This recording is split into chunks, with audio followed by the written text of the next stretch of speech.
Hey everybody, it's Kevin Pannell here with Clay Surratt. We are People Process Progress of the New River Valley. We're in Galax, Virginia at the Curtis Bartlett Fitness Center. Today we're going to talk to Clay, who is a veteran Jiu-Jitsu black belt, MMA fighter, trainer, a lot more veteran, which we'll get into and learn more about Clay. So he's the second person that I met through Team Man and Brazilian Jiu-Jitsu that we're going to talk about, learn a lot more about him. So thank you very much for coming, for watching, listening, sharing this. Thank you, Clay, for your time. Yeah, absolutely. Thanks for coming all the way down here. You bet. You bet. Yeah, we were talking earlier. So we're in Galax, Virginia. I'm in Blacksburg, Virginia. So a little over an hour to here. And as you said, you've been making that trek up to Team Manning for quite a few years now. Yeah, I mean, it's worth it. You know, Tim and that whole environment, it's a good environment to be in. So when I first started and you looked in the area, there's really nowhere to go that is as good or has the quality that Team Manning does. So right, yeah, worth the drive. Right on. Well, cool. Yeah, let's let folks know where you're from. Take us up to when you joined the Army, and then I'm sure that'll spark a whole bunch of conversations as well. But let us know, did you grow up in Galax, or where'd you grow up? Yeah, so, you know, a little history. My father was a Marine. He met my mother in California. And so they slowly made their way from California to North Carolina. And then with me, the last child, we moved here. This is where my father's family's from. Okay. So, yep, I was born and raised in Galax. You know, played basketball, was, you know, probably a latchkey kid. You know, I was a little handful. Sam, the owner here, probably tell you he's known me since I was a young kid. Him and his son Curtis were in my life for a long period of time. But yeah, grew up here. My brother joined the military. My brother Kyle, and then my brother Frankie joined, and then my brother Clinton joined the Air Force. Wow. And then I was like, well, 9/11, let's go get some. Let's go see what's going on out there and serve the country. And I did that about 2007. Okay. Yeah. Joined the Army. Yeah. And how long were you in for? 7.5. I did some reserve time. Gotcha. When I got back from Afghanistan, I decided that I'd seen everything I wanted to, you know, in the military. So I got out, did a little reserve time because, you know, there's that 8-year period where they can call you back. Right. So I wanted to serve that out. So I did, you know, some time in the reserves. I wasn't really present for that. You know, I got back from Afghanistan. I was just like, I'm not doing motor pool duty in the reserves.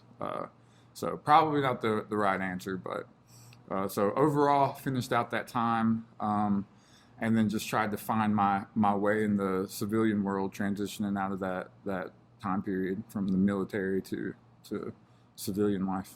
Yeah, it's interesting that conversation you have on your way out where they're like, well, you know, you still owe this and we could call you, and you're like, cool. Yeah. I don't think I'll show up every weekend or one weekend a month or what, you know, whatever. But yeah, it's a tough one. Tough one when you get out. Yeah. Yeah. You know, you definitely, you know, the GWOT time period, there's a lot of veterans who can probably understand where I'm coming from. Is you felt like a little bit like something was off during that time period. What you were there for wasn't really what you were there for. Right. But at the end of the day, despite it all, no matter, you know, the politics and all that, you do something that is greater than yourself, which is what you hear all the time. Sure. But you also have some of the best memories with the people that you serve with. So whatever the greater scheme was, it's really kind of a small part of the experience of the brothers and the people and the experiences that you have when you serve. More about that left and right of you person and who you're putting in work with, and yeah, that cliche, you know, the Black Hawk Down. Like, it's about the guy to my left and my right. Right. But you know, it really kind of is. Yeah, it really is, and you know, that's why I guess that cliche is famous in a sense. Right. Is because there is some value to it, but you know, I wouldn't take any of it back. You know, no matter.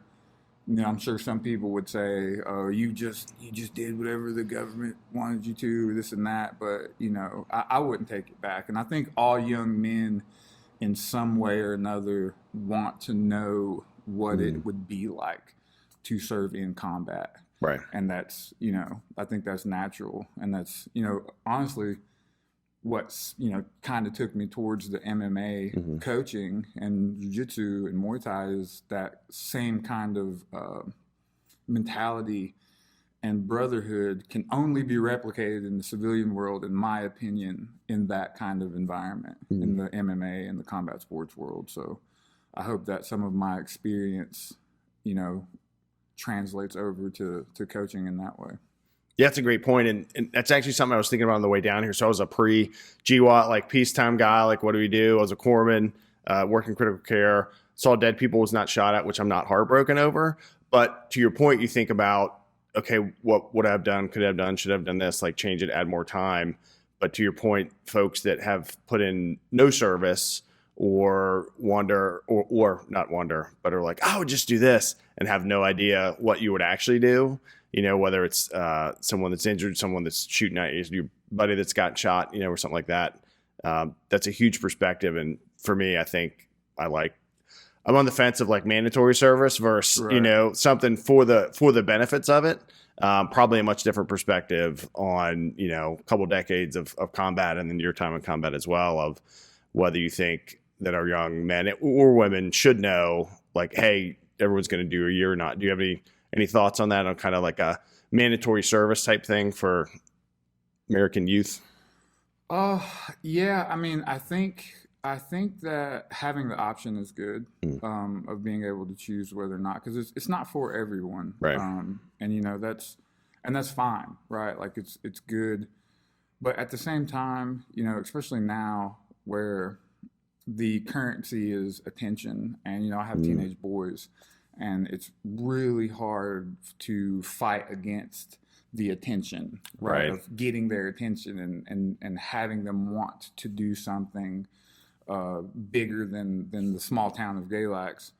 So, some kind of mandatory service would help a lot of people, I believe, but simultaneously, you don't want someone there in the barracks or on your side that like forced to be there. Doesn't really want to be there all.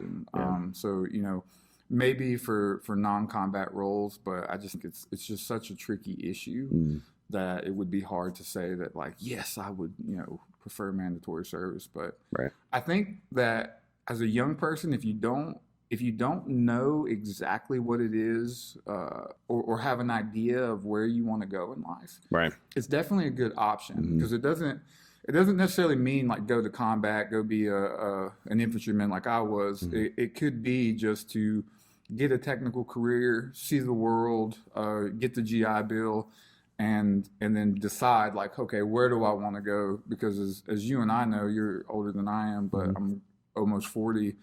4 years. Yeah. At 18 after school, that's a blink of an eye. Yeah, for sure. That's a blink of an eye. Go do something that's uncomfortable, and take some chances. So that's kind of my thoughts on that whole mandatory service aspect of it. It's a good point. Yeah, I think when I went in, I was volunteer firefighting, delivering car parts and working at a vet. And I was like, then I saw the movie Navy SEALs and I was like, oh man, I'm going to go swim and realize I don't like the water as much as I thought. And I was like, all right. Yeah. But to your point, what you get out of it and then realize, because I used the GI Bill in the college fund and all that and get your degree and it helps. And you're doing something hard.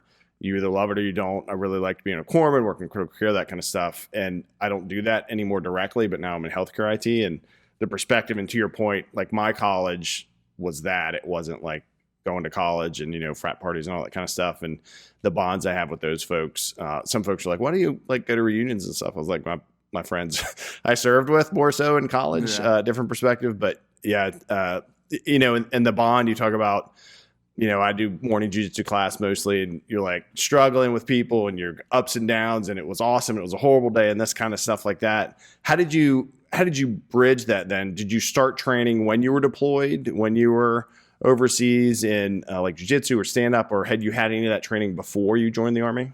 Yeah. So the way I got into it is actually kind of a funny story. So I was in Missoula, and I was just walking around the FOB, the forward operating base, so large base, not the outposts that we had in Afghanistan. and we were trying to get a good picture of Missoula. If you've ever been there, it's like, you know, this old Kalat looking city with that just goes and goes and goes and goes. So me and my buddy, we're trying to get a good picture, and we end up walking onto the Special Forces area of the base, and a guy came out with his 4-wheeler, and they come over there like, what are you doing? They take our camera, and we're like, oh, we're just dumb privates, you know, we have no idea what we just did. We walked onto the SF base. But those guys, then later we actually seen them in what's called the MWR, the Wellness and Recreation Center there, and they were on the side doing jiu-jitsu, and so they recognized me, and they were like, "Hey, come over here and let us like wrestle with you, let us roll with you." And I was just like, "Okay, you know, I'm a young man. Let's I'm go. like, heck yeah, let's figure this out." And they just wrecked us. Like, They just owned us. Good guys though. I mean, they didn't like hurt us or anything, but that's when I was like, what is this? Like, what are you guys doing? And he, you know, the guy was really kind, and he kind of explained what jiu-jitsu was and all that. And then so from that deployment on, I had continued into jiu-jitsu. I fought at Fort Hood and at Fort Bliss in the like post-combatives tournaments, and that was like the bulk of my experience. Okay. I never stopped training, and you can look online now. They have these combative tournaments, which when I was in, it was really interesting. You would do a day, so it was like a 3-day endeavor, and day 1 was just jiu-jitsu. And so if you win, you go on. Day 2 was kind of like the Valley Tudo, where you can open palm hit on the ground, and then if you won that and you were top 3, that Friday, the following Friday, you would have a full like cage MMA fight. Wow. Yeah, and that was just, you know, during that time, it wasn't like it is now. It wasn't about being this prize fighter or Conor McGregor or being, you know, this figure that everyone knows. It was just kind of, I think it was a brilliant way for these units to prepare us for combat. Right. You know, even if you're not fighting, the camaraderie of the Friday night like fights was just a really, really intelligent way to, I think, build that closeness with the units and with the soldiers. So that's when I started, and I've never stopped. I've never looked back. So I did it all: MMA, kickboxing, boxing, all of it. That was kind of my. It is interesting. It's escalation of see if folks can handle quote just grappling, which is hard enough. And then to your point, now we've got some strikes in there, and then okay, if you make it through that, now it's like full on. It's go time, right? Yeah, for everything. The whole shebang. Lights, smoke coming out. Everybody's, you know. I think I have one YouTube video where one of my guys in the unit took a video of one of the many fights. But again, you know, I wasn't doing it thinking like I'm gonna go to the like UFC a career and stuff. Be a guy. It was just like. It was honestly, it got me out of PT in the morning. Yeah, because I could go train with the combatives team. Which, cool. Like arguably twice as hard. Right. But for some reason, it just felt like I was winning because I wasn't doing, you know, the litter runs. The first sergeant. So, yeah. That's cool. That's really cool. And then, so you carried it on when you got out. You came back here, and then that's when you started your track of training. You mentioned going south, going north. How did you keep up your grappling and striking skills? In addition to, I imagine you've put tons of time in on your own, right? Yeah, just trying to find good people that to train with. There was still a good friend of mine, Stephen Ford. He's in this area. He was he's probably him and Tommy Sharp. They're older guys now, probably around your age, but they were the traditional sense of what martial artists were. They were really big on the conditioning, had really good knowledge on stand-up and some of the groundwork, and just trained. Right. Just trained. And I learned how martial arts could be a way to subordinate the ego, using some Jocko terms. Sure. As much as it was less about me being better than you, me being this, me being that, and more about learning how to understand yourself through martial arts, right? So it's like some people maybe could sit and meditate. You do sometimes, but some people, they need the movement and the motion to get that kind of that meditation and to self-reflect and to understand yourself. And with those two guys, they really did a good job of, you know, training hard, training me well, and teaching me that martial arts was more than just beating the crap out of each other. Right. And yeah, so I trained with them for years and years and years, and occasionally still do. They're still both really good mentors in my life. And if anybody in this area knows them, they've nothing but good things to say about them. Nice. But then I took it further. You know, I contemplated fighting, professionally while I was using the GI Bill. Right. And that's one beautiful thing. Again, if you do 4 years, is like the GI Bill gives you some time to transition out of the military. I will say some people use that time to fall into bad habits when they get out, and I think that's a large contributor to PTSD and a lot of the suicide that we see. Yep. But during that time, I went to 8 Points Muay Thai in Winston-Salem, and I trained out of there for a while. Great guys. Everyone was, high-level Muay Thai. You know, as the best I could find in the area as far as striking goes. But, you know, obviously in Afghanistan, we were in combat pretty heavily, took some losses in our company. So what comes along with combat is traumatic brain injury and those kinds of things. So, you know, you start to see at a young age the signs, and you're like, okay, maybe getting punched in the head on a regular basis might not be the way to go after, you know, having been in explosions. And so when I was in Afghanistan, I was the Carl Gustav gunner. So Carl Gustav is an 84, it's a bazooka, for lack of better terms. Well, so if you look it up, if you research it online, there's two things that will cause TBI. Number one is being the breach guy, the number one guy that breaches the door. I did that. I was that guy, me and my friend Dan McNaughton. Wow. And I was also the Carl Gustav gunner. Those two things are the top two things to cause traumatic brain injury. So because of that, I started to decide that, like, hey, man, this, you know, kickboxing, Muay Thai in particular, probably not the best career path. I still love it. I still train. But in that decision, I looked around for the best grappling in the area. Turns out, took me the other direction. Team Manning, Brazilian Jiu-Jitsu. And, you know, my first day there, Tim put Miles on me in the stand-up. I laugh. If everybody knows Miles, they know what that means. Yeah. So, yeah, it turns out me and him had a good scrap. Nice. Earned their respect, and me and Miles are still friends to this day. What was Miles then? Was he a blue belt even then? Or no? Maybe purple. Purple then? Yeah. A lot of people don't know he was fighting MMA for a while. Before that? Oh, yeah. He had quite a few fights and was pretty good. And, you know, he's a dog. Yeah, you know? So, for sure. That was kind of my introduction to open mat at Team Manning. But again, it checked the box for me of that camaraderie and brotherhood. Right. It was exactly what I was looking for. Like that's what I wanted. And so I've never left since. You know, I needed that kind of relationship and bond post-service.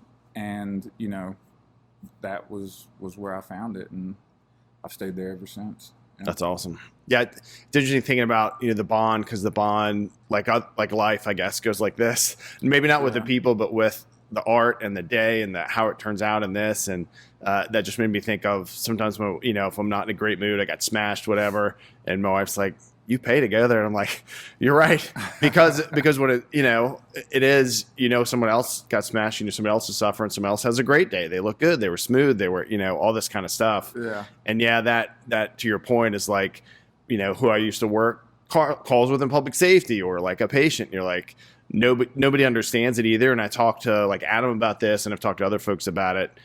More in dealing with things, so whether it's PTC or counseling or something like that, when you talk to somebody that has no exposure, you're like, you know, not that they can't be helpful, but it's different when you share tough stuff with people that also put themselves in those situations, and I think makes such a difference. And yeah, to your point, the bond, like I'm a morning class guy, and there's like morning class group, night class group, all these people that you keep training with all the time, even though we're one team. But yeah, that bond is no joke, and something to maintain for sure, I think. Yeah, I mean, honestly, it's something I've thought about a lot because, I'm on the board of directors with Veteran Bushido Brotherhood. Right. Shameless plug. Yeah.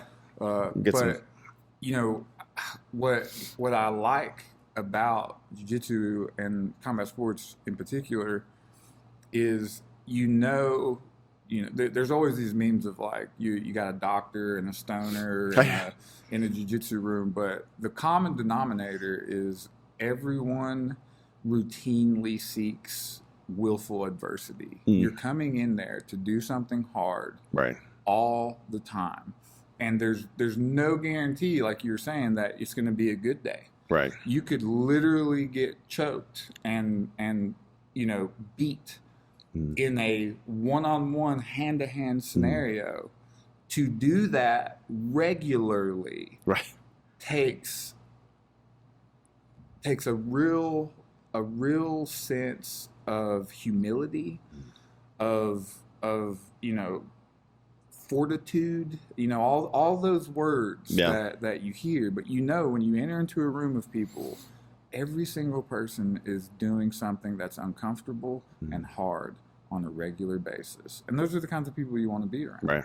Some people go their whole lives and never know what that is like. Right. And when you find people, no matter how different they are from you, that do that on a regular basis, that's the community. Yeah, right. For sure. That's the brotherhood or sisterhood, whatever you want to call it. It's surrounding yourself with people who want to do hard stuff on a regular basis. It's just, there's nothing better than that. I agree. And to that, the folks like us, Miles, smile with you, joke with you, smash the shit out of you. Yeah. But then also, if anybody else came in that's not in that, right, and had a problem, it'd be like, everyone goes, look at them like, what are you doing? These are our people, kind of thing. Visiting folks, you see that too. Someone visits and they want to, prove themselves, and Matt enforcer, all that kind of stuff. So it's a great point of the bond you make. And it is impressive to your point of, so many memes are true. Especially the variety of people that you see in there, which I think makes it great. And to your point too of like Arma, super tough, also welcoming, like someone's in, oh, it's your first day, okay, let's just kind of do this or watch that. It's we're not in, and Tim will say this, and it too, probably when you started, and certainly when he started, it was like survival of the fittest, right? And it's evolved, and folks are still going to get some weight put on them and crushed a bit, but I think it's super hard, and it's welcoming, especially for people that are like, all right, I'm going to stick with it and check it out.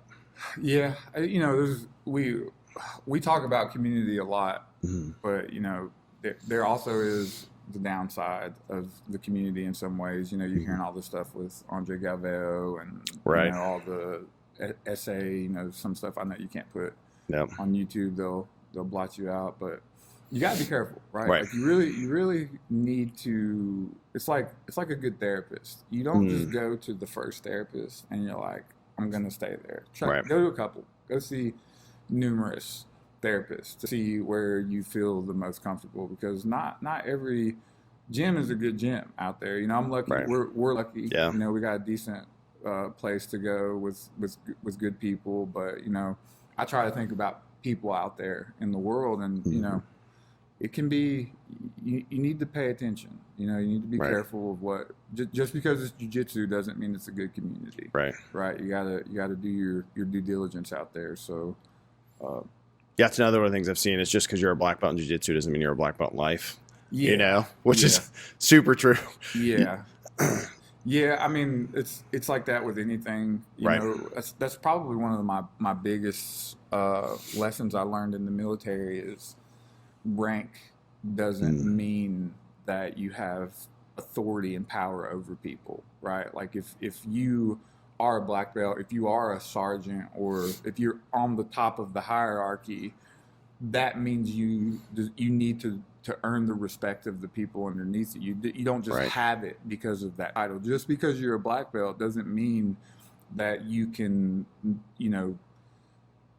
be disrespectful to people underneath you because of your title and your rank. It comes with the responsibility of being more of a good person, right? Having more integrity, because it is inherent that if someone looks at you and you're a black belt, they expect, right? Like people expect you to have all of the values and the character traits that come with it. So it really is unfortunate to me that in some ways the traditional sense of what it means to be, a higher rank is kind of lost. Mm-hmm. I don't know.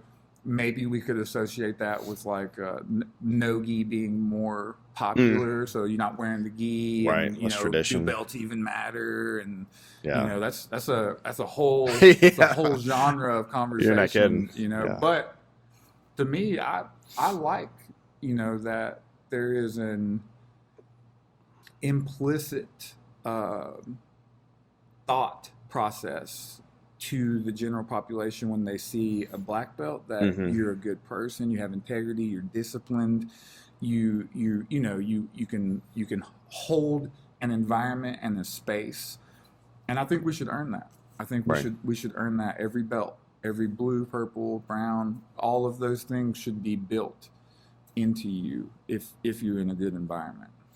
That makes 100% sense. I get it. And to the leadership aspect of it, as you move up, you owe the people that military is a thing, but it happens in the corporate world and everywhere else, where you might promote and they don't, and they might be salty about it, and you're like, all right, but this is where we're at, but let me help you get there, or do whatever, help that next person kind of get to where you are, and those kind of things. And jiu-jitsu, at least, not as familiar with Muay Thai, I imagine it carries over in combat, like same thing, right? It's going to be hard, going to help you, but you're going to earn it also, by putting in the work, and there's no free promotions, no free, whether it's at work or on the mats or anywhere else, which is good, because, obviously then you'd be watered down and that kind of stuff. Yeah. It turns into that, like a lot of people talk about it being like the karate era, where, you can go online and you can buy your belts, you can buy all that, but there's no substitute for showing up. That's something that you say a lot. Showing up and just putting in the time on the mat. Again, the Jocko flow of subordinating your ego. Like that's if you get nothing else out of it, humility and being humble should be the primary thing. It's actually. It actually baffles me that there can be people at that higher level that are not humble. And having gone through all that. Yeah, for sure. Having done all that time on the mat, how do you end up at? But I think, and there's this. I'm sure there's a term for it. I don't know, but I felt it. I just recently got my black belt, and you this is transparency. Is you just don't know if. Not that you don't know. I think people get their black belts and then they want to roll less. They don't want to roll as much. They don't because now I'm a black belt. If I lose, then I can never lose. Gotcha. Right, but and then also if you as a blue belt and me and you are rolling and you like get close to tapping me or whatever, now it's like, oh, I'm a black belt. That shouldn't happen. Or I'm a black belt. Why? And then there's a mystique, right? Everyone thinks that, because you're a black belt, that I have this dim mot. Like I touch you and you're like, and that's the end of it. But it's not that at all. Tim gave me a book, and in that book it says something along the lines of, if you're gonna do jiu-jitsu your whole life, you will spend the majority of your time as a black belt. Enjoy the colored belts.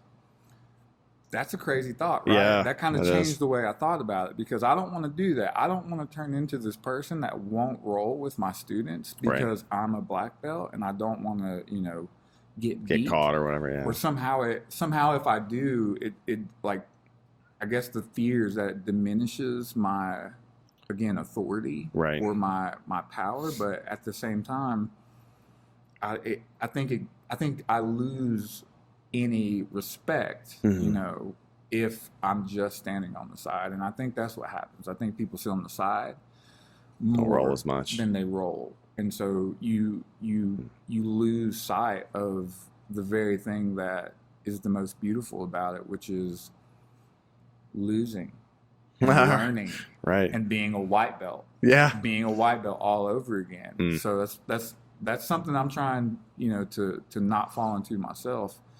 Is, man, I gotta keep staying on the mats. I gotta keep rolling. I gotta keep putting myself out there. If a purple belt or a blue belt gets me, you know, Cody is a blue belt, but he's got 6 years of D1 wrestling. Right. He's gonna. I rode with him the other day. He's gonna get me. Yeah. You know, there's another good. guy. There's Frank at our gym. I mean, he's just good. Yeah. What you do? I'm a black belt, but like, hey, he's gonna get me sometime. Right. You know, if we roll 100 times, 10 of those times, maybe he gets me. But guess what? Yeah. I think maybe they'll respect me more that I stay on the mat. You know, I don't sit to the side and sit out for 5 rounds and then come in 1 round and choose my person. You know, I just roll. I just keep going. I just roll. Like it is what it is. You know? Funny. It's funny you mentioned that because roll with him first time in the morning the other day, and I was like, oh, this is a whole nother thing. I mean, you know, wrestlers come in there. We have wrestlers a good bit that come in and they're hard to deal with, right? Even if they've never done jiu-jitsu, because they just know how to control people. Yeah. And the athleticism is a whole different thing. But to your point, I learned because, you know, when someone they're on bottom and they like to throw their legs up and over to take the back, and it's, you know, they're young and agile, and you're like, oh, now I got to think about defending that now, but now it's another thing to think about. So, and, you know, analogies, which I think we equate to the hard stuff we do plus work and all that of, you know, as a boss, as a leader, like if you're like, oh, cool, I'm the manager now, and now I don't have to do all the other stuff. I was listening to, you know, where a lot of folks, I would imagine that train are Jocko fans, veterans, all that kind of stuff. No surprise, right? But listening on the way down, and I think it was the Soldier's Handbook from Korea in his latest episode, and talking about, you know, they don't help carry things. The leaders, you know, poor leaders was good leadership stuff, bad leadership stuff. Some of it's pretty obvious what you would expect, what not. Right. But thinking about, you know, I have folks on my teams that have great ideas and they've done things in a different way than I have, and, you know, they're helping change the way we do things. It's like, cool, let me again supplant the ego and get it out of the way and go, cool, let's mix that stuff in, which is it is hard to do sometimes, and it is very helpful as well, to your point. And as you know, someone that is older, I'll be 52 soon, and it's like, all right, these young dudes come in and I want to prove I'm still kind of that old tiger or whatever. You know, at this point I'm like a old Labrador retriever or whatever, but, you know, coming in, but you're like, but, you know, this guy's, to your point, he's wrestled forever. He's young, he's strong, and he knows jiu-jitsu now. So it's like, you know, what are you going to do? Not that you don't try, right? Not that you're not pushing yourself and gassed out and feeling like, But yeah, it definitely, that makes one of those days where you're like, man, that was a tough one. I'm gonna go make myself cold and to freeze my worries away or whatever, something like that. But yeah, I mean, he teaches me stuff. Yeah, you know? I'm not gonna sit here and be like, I know everything in the world because I'm a black belt. Like Cody teaches me stuff. Yeah, you know, his you know, not to go too technical for the people that are watching that may not do jiu-jitsu, but it's like if someone could know where you're going before you know where to go. That's kind of what a wrestler's weight distribution is. That makes sense. And so, you know, rolling with someone like that, you learn. You know, I learn a lot, and you really can. There's so many different minds and bodies and thought processes that you can learn something from every single person you roll with. And again, a cliche. Right.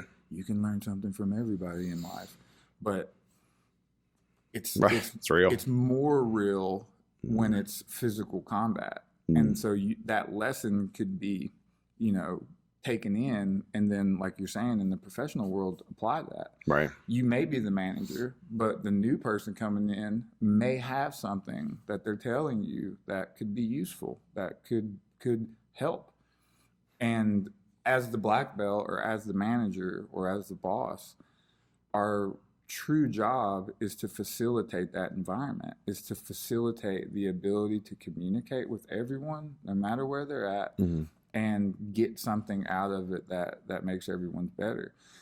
It's not that I beat everyone. It's that I listen to everyone and then try to take something from that. And you know, a good example, there's a young guy here, Edwin, he wrestles. He's just been doing jiu-jitsu for 6 months, but we went to Cody's class the other day, and cool.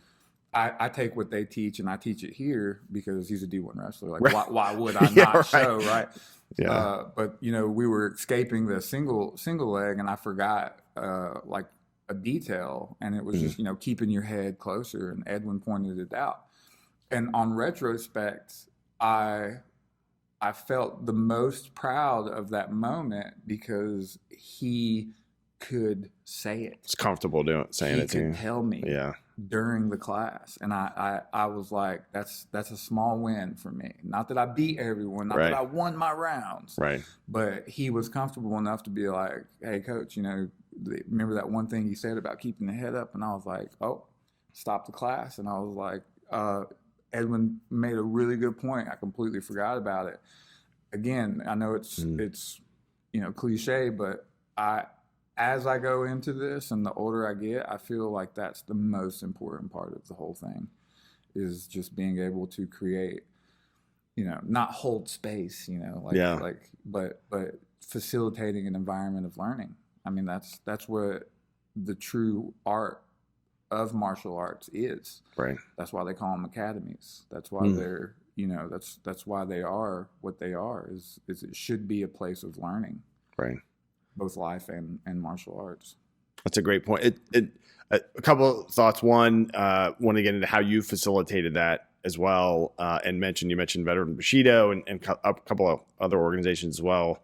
But also made me think of when you talked about when you started training martial arts and martial arts now, and what I grew up and probably some of what you saw as martial arts, right? Kung Fu theater and those kind of things, and beautiful arts and all those. But it is interesting how over the past, you know, long time now, I guess, but particularly the past at least couple of decades, folks have realized, oh, you know, the real hands-on stuff, you know, is what works. The other stuff looks awesome.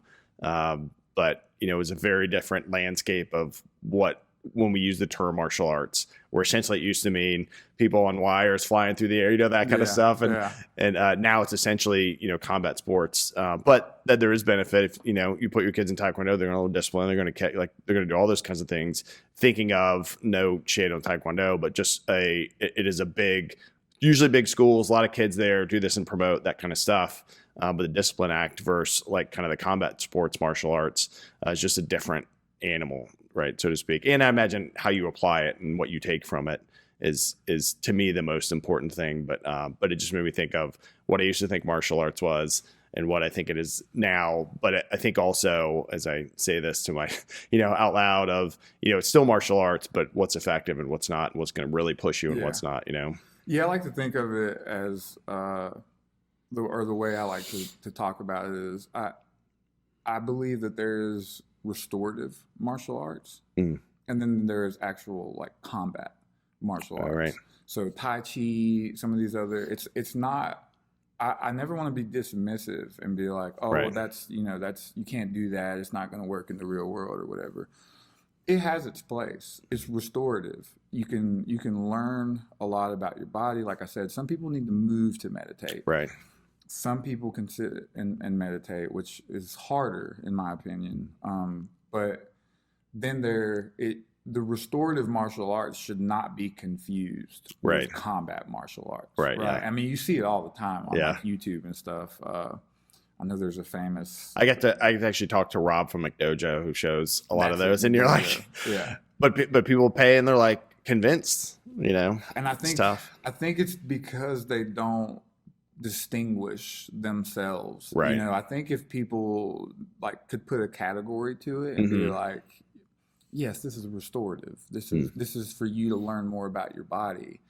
They wouldn't get confused and think that you're going to go into the gym against an MMA fighter and do Tai Chi and beat them. You know, I just there's two different applications both very useful, Right. but the goal is very different. Yeah. And so, you know, we got to stay true to what the goal is. And to me, Tai Chi is they're what they call it, the morning salutations that they have in Tai Chi. Right.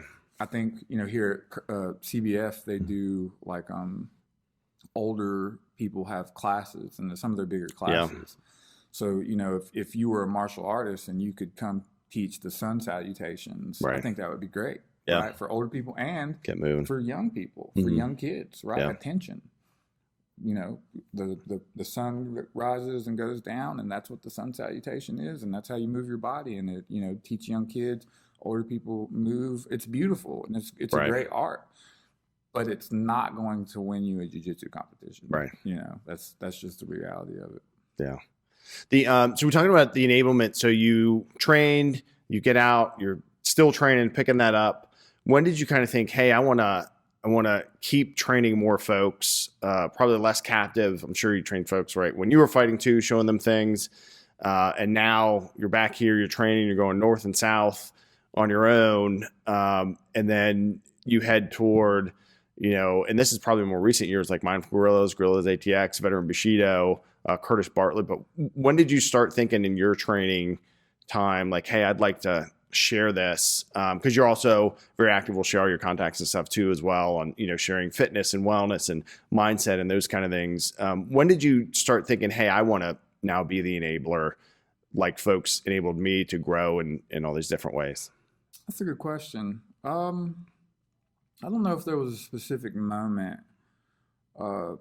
Professor Mannon, Tim, he kind of seen something in me, I guess, and allowed me to start coaching the kickboxing classes. Oh, yeah.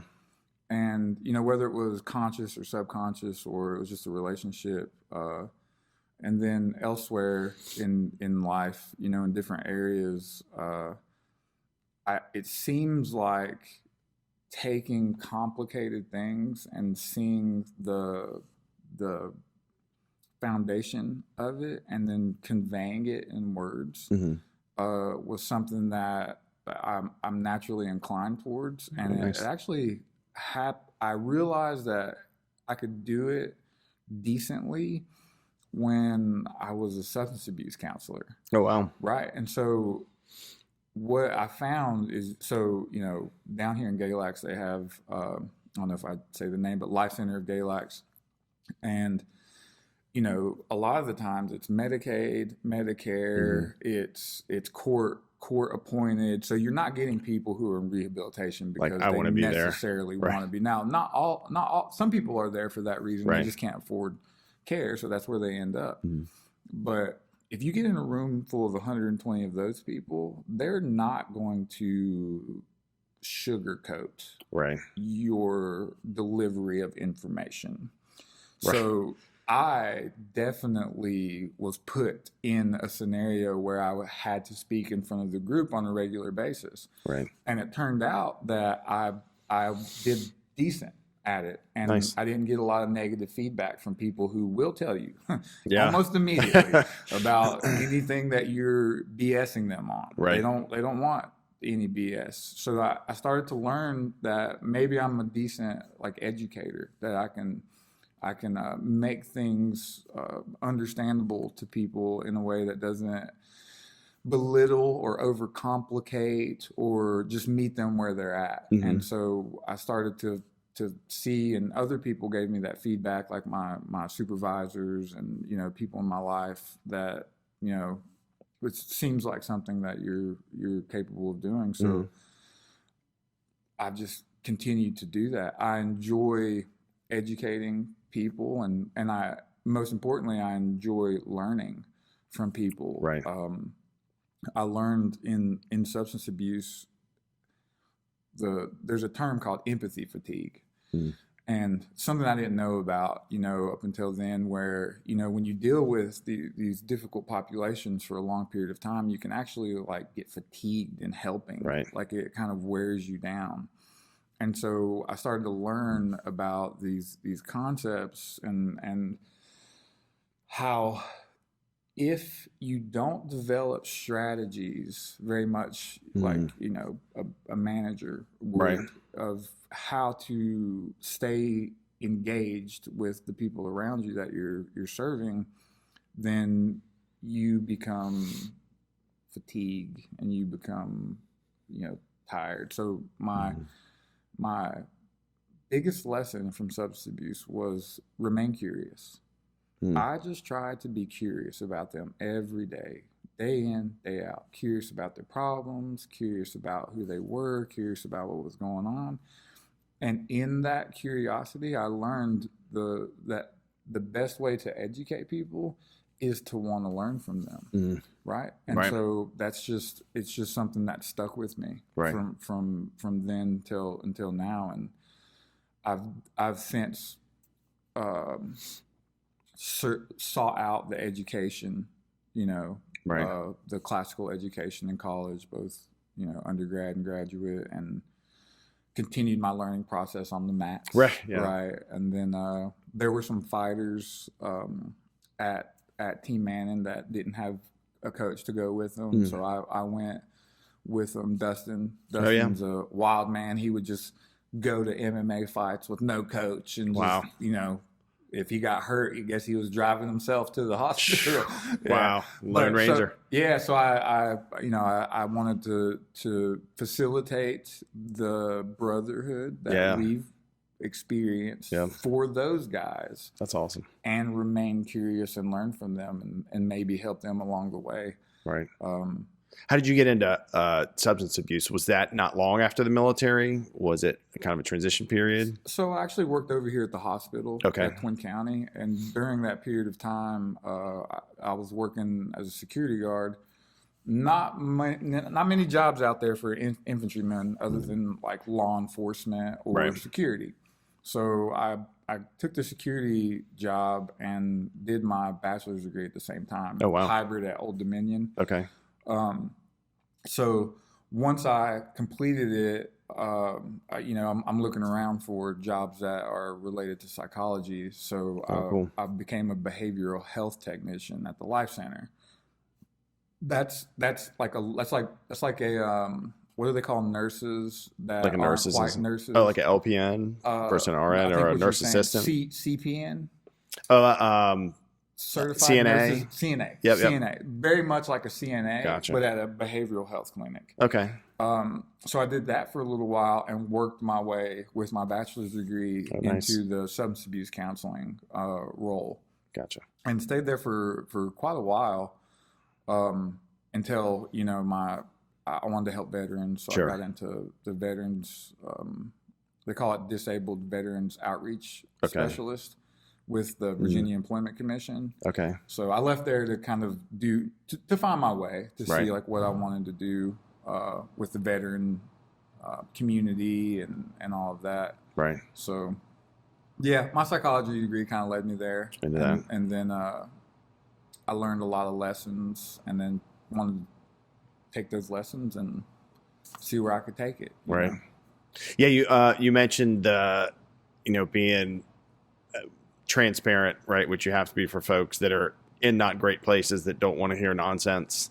What's another big lesson that you took from substance abuse counseling to becoming like you're the go-to fighters coach at our gym right in the area, in a lot of places? I would say you're there for a lot of folks. Like, what's another thing in addition to being straightforward, which I imagine in the fighting business you also have to be, like whether someone's doing something, not doing something, that you apply now still that kind of sticks out? I'd say another principle that I live by is, it's the weirdest thing. And I would get people at the substance abuse clinic where they would come in and I swear they could tell you, they could read you scripture, they had the education, they had everything you needed to change. Right. But the number one thing that you need with your wisdom and your knowledge and your education is application. You have to apply to your life what you know.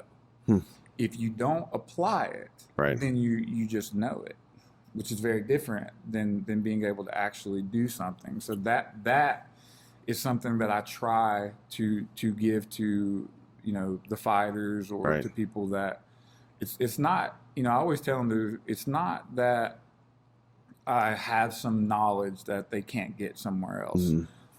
I just make sure we take the time to throw in combat sports a 2, so a rear hand, whatever your rear hand, whether it's left or right, it's the rear hand. We're going to take the time to apply that as efficiently as possible. I don't care if you're a pro fighter. I don't care if it's your first day in class. We have to apply proper technique to this movement over and over and over and over. Building that muscle memory. Yeah, if you don't apply it, you just know it. Right. Right. And, you know, they probably, you know, we've been doing a 2-3 for like a month and a half now. You know, it's not all we do. Right. But like the warm up and all that, once we get there, is we apply that. Because it translates into every other aspect of every combination, every kick, every movement is built off of the 2 and the 3.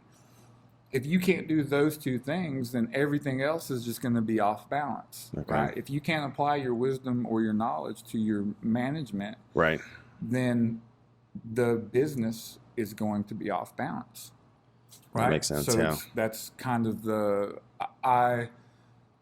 I think the lesson, and to answer your question that I took from it, is to apply the fundamentals without apologizing, because it's better. It's better for everyone, even though in the moment they may not feel like it. Without apologizing, because some folks just want like more and something that's flashier or something like that versus like over and over and over again kind of things. Yeah, I mean, I felt for a long time, I felt like as a coach, I had to entertain people. Like they come into the class and I had to give them entertainment and to make them. This will be fun. Yeah, let's do that. And then over time, you know, especially when you meet someone, again, we talk about Cody a lot, but he has a solid mindset. Nice. It's an irrefutable desire to do those fundamental things over and over and over and over again. And so once again, you see people like you who are also very disciplined on application and foundations, then you know, like, okay, we're on the right track here, right? We're on the right track, because it's not just me that thinks this, right? It's everyone that thinks this.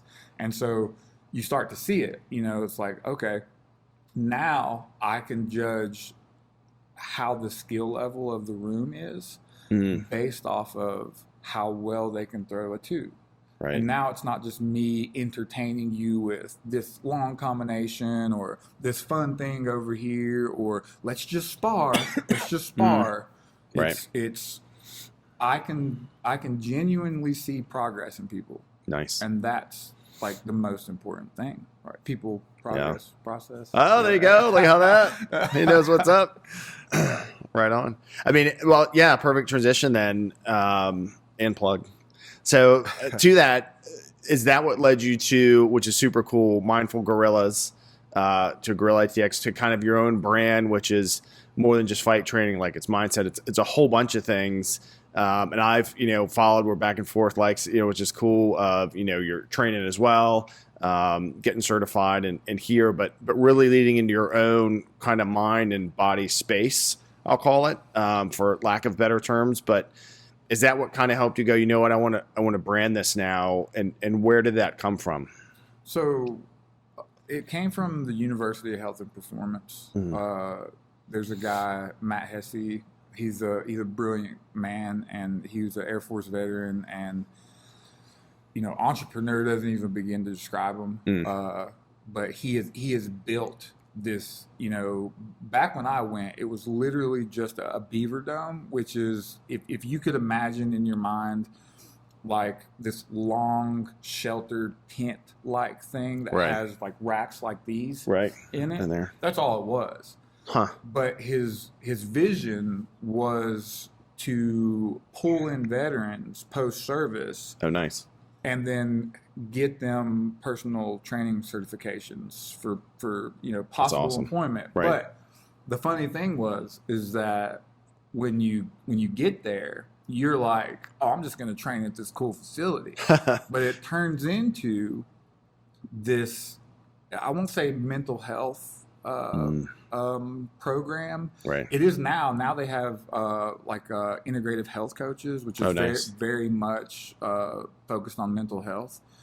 But they snuck in, having these, they call it holding space. Okay. And so in the evenings there was this fire, and you had the opportunity to come share about your trauma or about your life, and it was just such a pivotal thing for a lot of people. Right. Like it really was. And it was for me too, even though I never shared because I'm too shy. But they actually had me do the closing ceremony speech, and I cried and stuff. Yeah. And I was like, what is this? Where is these tears coming They're from? like, it's working. I was embarrassed. I still am. If y'all are out there, I'm still embarrassed. But good job. Yeah. So UHP and there's a gentleman, Johnny Martin. Okay. Hopefully one day you could get him on here. Sure. Yeah.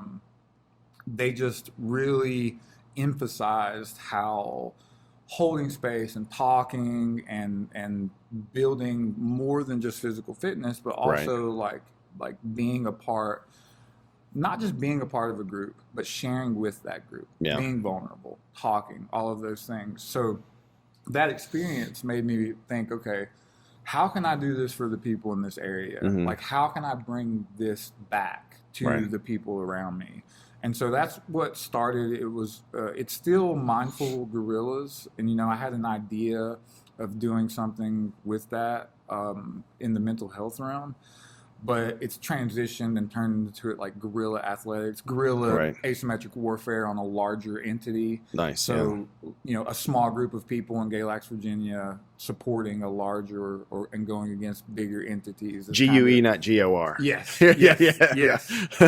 Yeah. So I've actually had that name for about 6 years as a registered business. And so, I'm still working on how I'm gonna fully integrate that into the community. But right now I'm using what I've been doing the most, which is combat sports, and jiu-jitsu and all of those things. And I also help here a lot with Curtis Bartlett Fitness Center, just with some of their organizational leadership stuff. They're really great and really receptive towards me. Sam Bartlett, he really allows me to grow as a leader. Nice. And Caleb, his son, he's younger than I am, but he's an impressive young man. He also is very receptive to like my ideas and kind of sharing that community and that idea of making each other better through sharing ideas, holding space, and trying to their mission statement is transform communities through purpose-driven fitness.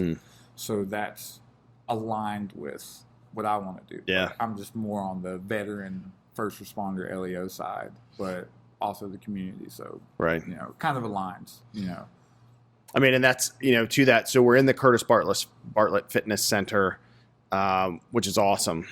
And that's a big deal. You have big connections to that. So let's touch on that. And like we talked about, like you shared, definitely want to in the future come back and focus on this more in Curtis's story and stuff. But can you give us a window into who he is, but who he was when he was here, what this center's all about, and how you got connected to touch on? Because now you'll be more so, and we'll show, and we'll do a tour video and stuff, but like show your space and all that kind of stuff. But give us a picture of Curtis and the fitness center here.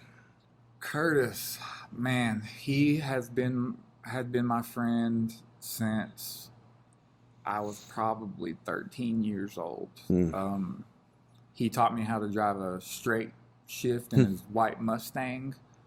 I was probably a thorn in Sam's side for a lot of my youth. Curtis was like, I was talking about curiosity being like this intrinsic motivational fuel. Right. He just was curious about everything, and he would do anything. I mean, it was hard to keep up with him, honestly. Huh. When I was a kid, I thought fun was, partying and drugs and all of the small town stuff. You think where I'm at, it's such a small area. There's nothing cool to do. Right. But Curtis somehow, and I got to give credit to Sam and Linda, his parents, just made everything about life seem fun. Wow. I mean, we would have, zip lines. Oh, wow. I mean, you name it. I mean, he had like mopeds that looked like motorcycles. Huh. We would go jump off like rocks and do flips. I mean, it was anything that I thought would be this mundane, like boring thing. He just made it fun. That's cool. And he did that up until he passed. He was a veteran. He was in law enforcement, and he just brought. I hate saying this because you watch these videos on like Lifetime, and they're like, he just lit the room up. Yeah, I hate that, but he really was like this ball of motivation that people just wanted to be around. You just wanted to take some. Yeah, you just wanted some of that energy and that motivation that he had, and he just that's cool. Made people feel like that around him. Right. He did it effortlessly. It wasn't even before CBF. He had law enforcement in the basement of his house. Wow. He was training people. He would be training his little brother Caleb now, and all his friends, and he wasn't even like trying to be. That's just how he was. Wow. And so he got pretty popular on Instagram or YouTube with the RSP nutrition stuff. Had some viral videos. Nice. And that's a small part of who he was, but that's how a lot of people know him. Okay. And then when he passed, the community here rallied around Sam and everyone, and Sam and Caleb have and the rest of the family have done a really good job of carrying on that like legacy of who he was and how he inspired people. The term is live inspired. So I feel like it's a big part of who I want to be is to be here and support them. And they've stuck by me too. I was at another place and then they welcomed me back, and it just seems like the right place to be know, for everyone. That's awesome. Yeah. So if you go on YouTube, look at Curtis Bartlett Fitness Center. That's the name, right? And look up. There's a video, great tribute video.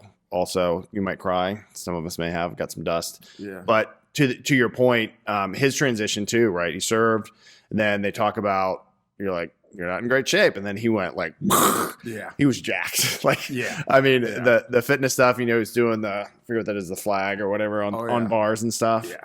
But Juan, when he was in, were you all in at the same time? You were both in the Army, right? I think I was sooner than him. Okay.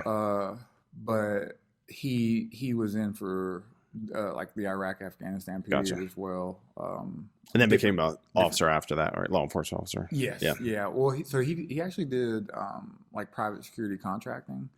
There was that period of time where that was like a really popular thing to do, and he did that for quite a while, and then transitioned over into law enforcement. Cool. But yeah, check out Curtis Bartlett's Fitness Center. It's amazing and physically amazing. We'll do a tour for sure. So yeah, that's amazing, and that community bond is huge. It stinks that he's not here, but his legacy's certainly living on, and you're certainly do emulate that in helping folks. And with Guerrilla ATX, and then you mentioned earlier Veteran Bushido Brotherhood, another obviously veteran focused largely on jiu-jitsu, but is there other aspects, combat sports in general? It's pretty much a jiu-jitsu focused organization, right, that empowers veterans as well? Yeah, so Jarek was smart. I think initially we wanted to focus on jiu-jitsu, but at the end of the day, it's more about just getting veterans in the door of the gym. Nice. Doesn't have to be jiu-jitsu. Okay. Jiu-jitsu is not for everybody. Sure. So the whole premise behind it is to pay 3 months of any veteran's gym membership. Wow. And it doesn't have to be jiu-jitsu. Now on the jiu-jitsu side, he has a connection to the Jocko cool. Energy group. Jocko Fuel. Jocko Fuel. Yeah. So there's a gi and a care package of some of that stuff for the jiu-jitsu practitioners. So, that we're still kind of mainly on that angle. Sure. But it's really just to get veterans in, which, I believe in. I think it's a good idea. I have a lady I train, she's a firefighter, but, her a family member, a significant family member is going through some health issues. And, I want to remind her during the hard time, or I did remind her that, it is about fitness. Sure. You want to be healthy. Right. But something that people often don't think about is finding roots in routine. Mm-hmm. And that's something I took from Jay Shetty. He has a book called Think Like a Monk. But when you are having a hard time or you're struggling with a loss, sometimes the best thing you can do for yourself is continue in a routine. And showing up at the gym in front of people, no matter what's happening in your life, it can save your life. Yeah, it really can, because you just keep following the routine and you keep pushing through and you keep finding that life can go on and it can get better, and it gets better if you share your time with people and a community. So getting in the door, right, getting people to continue to train is more than jiu-jitsu. Right. It can help people in all areas of their lives. So veterans, we all know the statistic of how many are lost a day, and so finding community and showing up, man. That's it's just such a pivotal aspect. And a lot of us veterans are just hard headed and we don't want to do it, Right. Yeah, totally. Yeah. I mean, another is a lot of cliches work, but movement is medicine is 100%. When my dad was sick, before that, and like all these things, you're like, all right, get up and go to the gym, do something that, and even now when you're quote stable, which no one's perfectly stable all the time, I'll say, but even when you're like, oh, I'll take the day off, like you feel it in your head. I do for sure. I'm like, man, I didn't get that, burn it out this morning or whatever it is.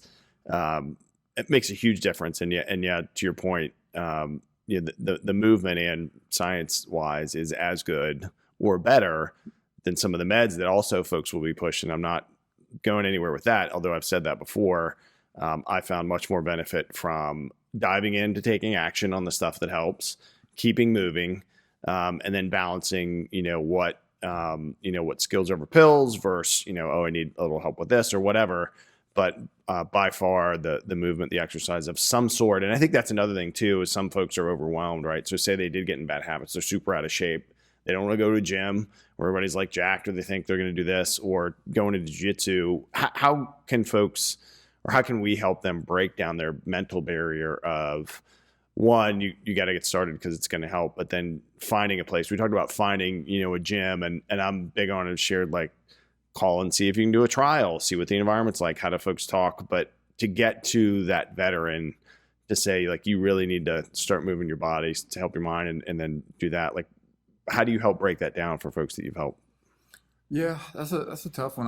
To start kind of hitting on your initial point of, I think a lot of the times, especially, in our current environment, it's one side or the other. Right. It just seems to be like what it's like. And you know, now that we have the ability to focus on that 24/7 with a phone, we forget that, you know, life is nuanced, and people can change their mind, and you can feel one way today and change that way tomorrow, and that's perfectly fine. Right. So it's not to say that, you know, medication isn't good for you, but so is fitness, right, and so is community, and one of the two is going to be always there, no matter what the status of the country you live in is. You know, you're not always going to be able to get your pill, but you will always be able to have your health, right, and you will always be able to a certain extent, and you will always be able to have a community if you choose to engage in that. You know, I think with veterans, it's tough because, you know, especially in the GWOT era, we were kind of fed a narrative of who we were supposed to be when we got back. Right. We were supposed to be the broken, troubled, shell-shocked veteran that, and you know, I'll probably take some heat for this, but I sometimes wonder if the disability pay keeps us inside and not out working, and that may be a bit of a crutch. And if you are getting that disability pay, you then need to substitute working, and not necessarily like, you know, something that you don't want to do, but that waking up, right place, right time, right uniform is also medicine. Right. And so showing up somewhere on a regular basis where people expect you to be there, if you get the disability pay, you can choose where that is. Right. But go somewhere, whether it's the gym, and share your knowledge, share your experience. Yeah. If you were in the military, you know something about leadership, good or bad. Right. And so we are, you know, should share those experiences with other people. I fear that a lot of people get this money and they get back and they're fed this narrative of you should be the drug pill popping broken veteran that, you know, can't function in society and needs to know where the doors are at all times. And that may be true for some people, but it's also true that you did something that 1% of the population could do. You have experiences that not hardly anyone you know could even understand. You understand leadership in a way that other people won't. Right. They don't have the applied and practical application. And you are part of a community that is rare, and it's going to be even more rare as time goes on. I don't know that we'll see like a boots on the ground type of war in the same way that we have in the past. I don't know if that'll ever exist again. So like you guys out there that are veterans, share your experience, share your knowledge, get out and be a part of the community, because now more than ever, we need leaders. We need real leaders. And, you know, I hate to say, you know, going back to what I was talking about, but UHP has really nailed it on that. Not, you know, they don't give me anything. You know, I don't even know if they like me there or not, but not that they have a reason not to, but sure. I don't get anything from saying this, but the idea of, you know, a personal training certification or just getting back out and being vulnerable with your community and with the people around you is it has to happen. Right. Or you're going to self-medicate. Yeah. You're going to isolate, and your world's going to start being as big as your shoelaces. And we all know what happens when that, not good outcomes. And that's a good point too, as much as the stereotype of, like you mentioned, right, can't deal with it, it's horrible, you just got to do this, sink into a bottle, pills, etc. Is there's also a bunch of other people that haven't done that. So like, look that way, look up at the folks that dealt with the same stuff, right, differently, because different humans, and there's so much to take from that, I think, to your point, because which, if you get in a spiral, let yourself keep going down. I know it feels like you're not letting yourself. I think that's the free will and the choice and the action you mentioned earlier too, of really having to, and I think the straightforwardness you'll get from your veterans too, to tell you like, you're fucking it up. Yeah.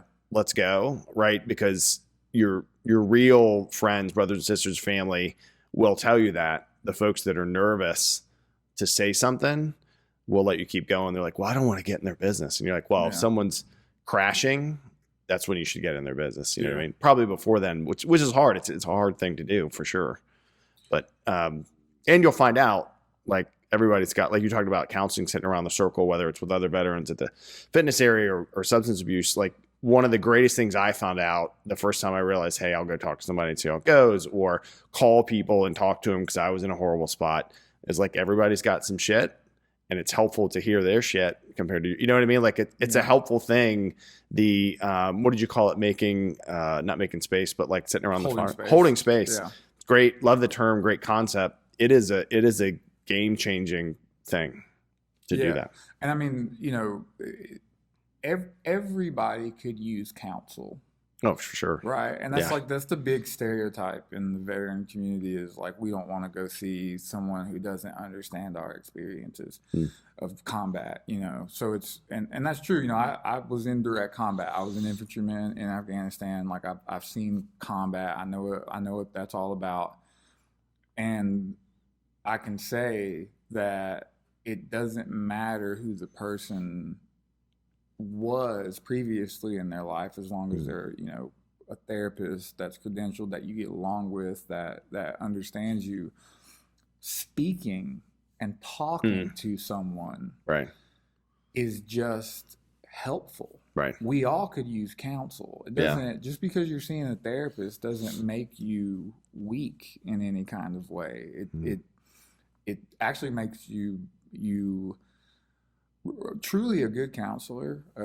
Something I learned in my higher education is our job isn't to tell you anything or like manipulate your thought process in any way or change your mind. It's to help you hear your own thoughts and lead you to your own conclusions that you already have. They tell us all the time, do not give advice. We're not giving advice. Right. We're echoing and letting you say out loud your narrative, and then we help you understand it. Work through what our own thoughts and things. Yeah, and like what is meditation? Yeah, you with yourself. It's that. For sure, true. You sit with yourself quietly for so long that you start to hear the reoccurring internal dialogue, and you start to realize that doesn't serve me. Right. Like, what is that reoccurring thought doing for me? Right. Nothing. Yeah, true. Let it go. You got to let it go. And so, I would, I hope, I don't want it to sound as though we're saying community replaces counseling, or vice versa. It's, if you're going on a combat mission, you're going to need all your tools, right? So these are just tools. We got to use them. Don't leave one over here and one over there. Use your tools, and if you have an experiment, if you ever feel bad, go open a door for an old lady. You'll feel better. Now just amplify that. Right. Go talk to someone. Go help someone. Go be a leader. Right. In your community. You'll feel better. Right. Yeah, the helping others helps you, not in a selfish way, but it's also not bad to be selfish when you're trying to make yourself better. But yeah, to your point, it's such a great thing. And I love, you mentioned earlier about asking questions gets people to help solve their own problems. There's Maxwell said, book, Good Leaders Ask Great Questions. And a lot of that, like what you were saying, is sound like that of, like, I'm going to ask questions and then you're going to answer it, but I'm not going to ask you a question that gives you the answer. It's, it's, well, what did you think about this? Do you think you have all the things you need? I think that's such a powerful tool. And like you mentioned earlier about listening to folks, they can tell you're listening, right? Because I'm going to ask the question based off what I know you said, not just like going on the list and asking you questions and you're like, I have no idea what you're talking about, or, whatever. It's a connected back and forth. And that's, I think, such a powerful thing in your advice to reach out to others, help others, pays dividends for yourself so much. I mean, doing a podcast, doing interviews like you've done with, Veteran Bushido and stuff, like talking about those things helps that group. Then the people that listen, there's always, or often, I would imagine, response, feedback, comments, whatever form it takes of, man, that hit right when I was thinking, or, oh, I hadn't thought about that. Right. And that one thing where you're like, oh, another human got a benefit is, of course, a dopamine hit, but a good way of like, wow, that's why you show up and do that thing again, put that time in. I mean, that's leadership, right? Yeah. Like that's true. Leading from the front. That's we hear that in the military, every first day of basic training, lead from the front, right. And in the civilian world, leading from the front can be, in 2 words, servant leadership, which is you're serving those around you. So serve those around you as a leader, and you're gonna find out more about yourself, and you're going to see that you have a lot to offer the world. And that's, I think, a key element to reducing this number that we see on a regular basis. In my company alone, I mean, I know there's been over 5 who have lost their lives to that internal struggle. So, thing. Yeah. So helping others as we do, asking good questions in the GALAC series. So in this series, I asked some New River Valley questions, right? But now we're in GALAC, so let's focus on here. What is the go-to place you would send somebody to get a meal? In GALAC? In GALAC, yep. That's a good question. So there's a place downtown called Briar Patch. Briar Patch. I don't know if it's open on Sundays, but it's a good little cafe. They Nice. have like good. I get the turkey bacon wrap. That's like a local spot. I don't want to tell you Starbucks. Briar Patch. Yeah, right. Yeah. You can go anywhere yeah. and get one of those. So there's that place, and then there's Creek Bottom. It's like a local, but it's more of like a sports bar kind of place, but their food is pretty good too. Oh, nice. As well. So yeah, those will probably be the two main spots. And then so actually, Sam's daughter Faith, she opened what's called Boosted Bowls. Boosted Bowls. And so it's on it's on the way out, but it's like a healthy fast food. Oh, nice. So it's not fast food. Right. It's very much like not, how Chipotle has, the food.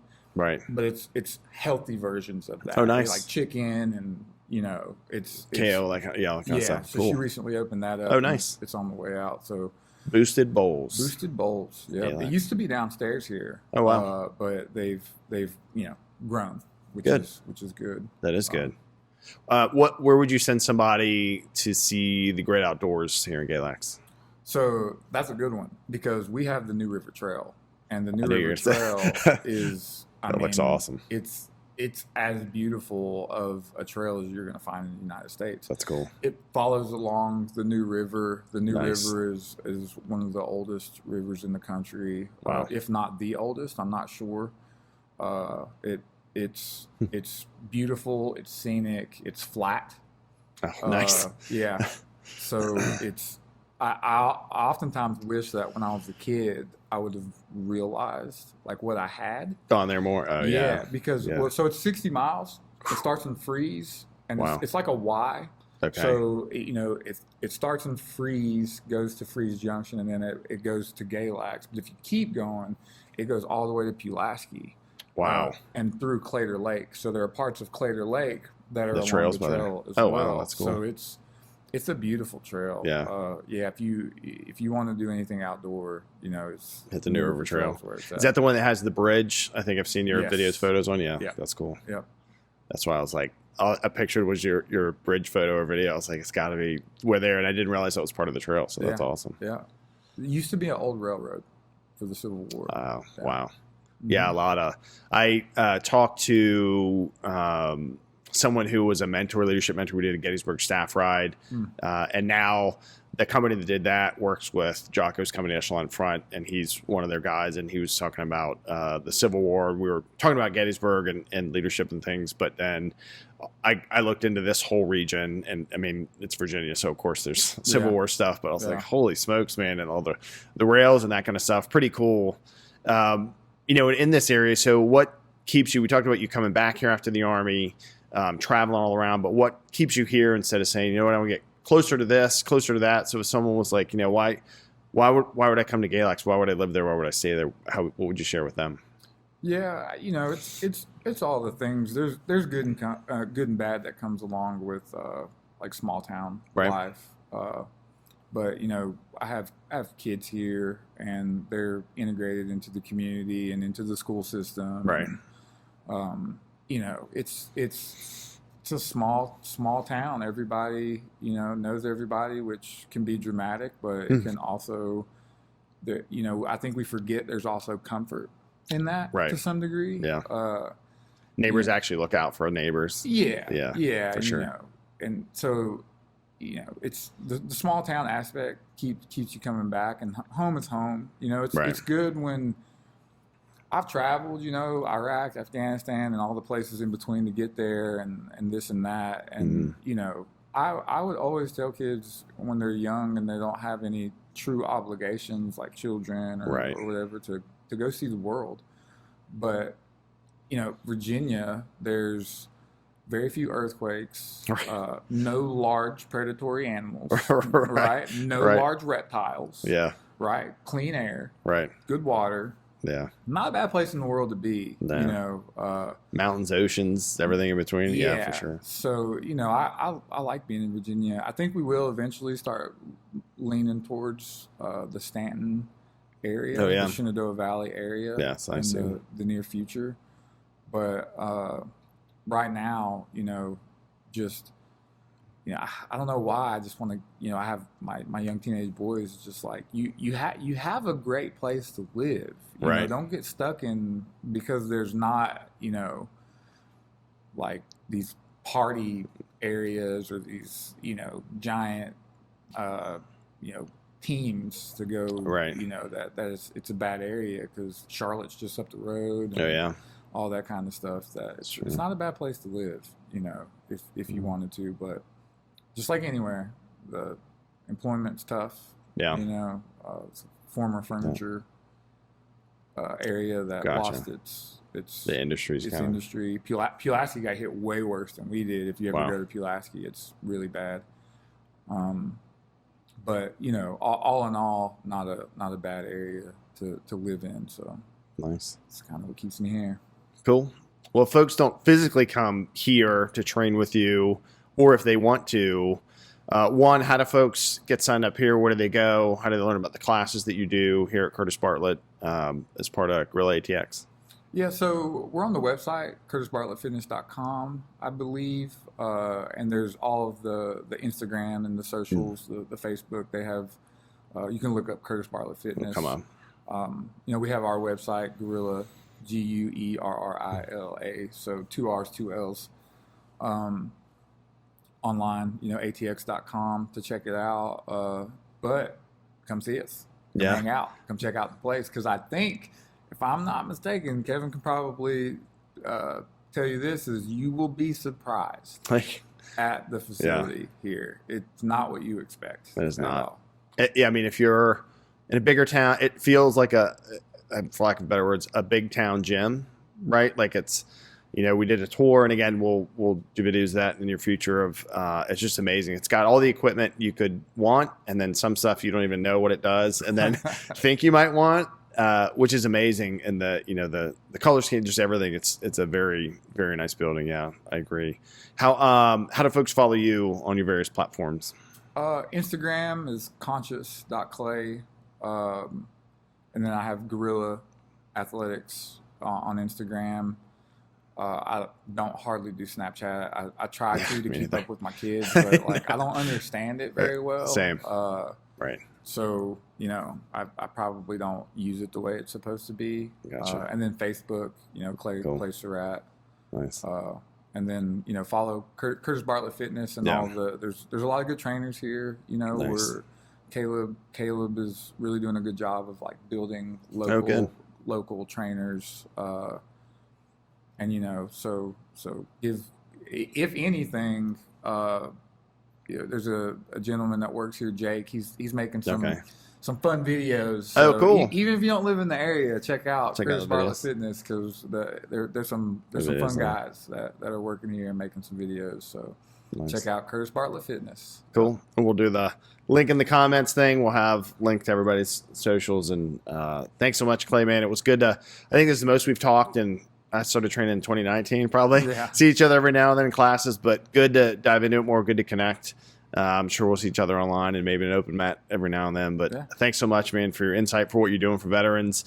Again, we'll shout out to Curtis Bartlett, Veteran Bushido Brotherhood, Guerrilla ATX, everywhere. But I really appreciate your time, man. Thanks a lot. Appreciate you. Thank you. Cool.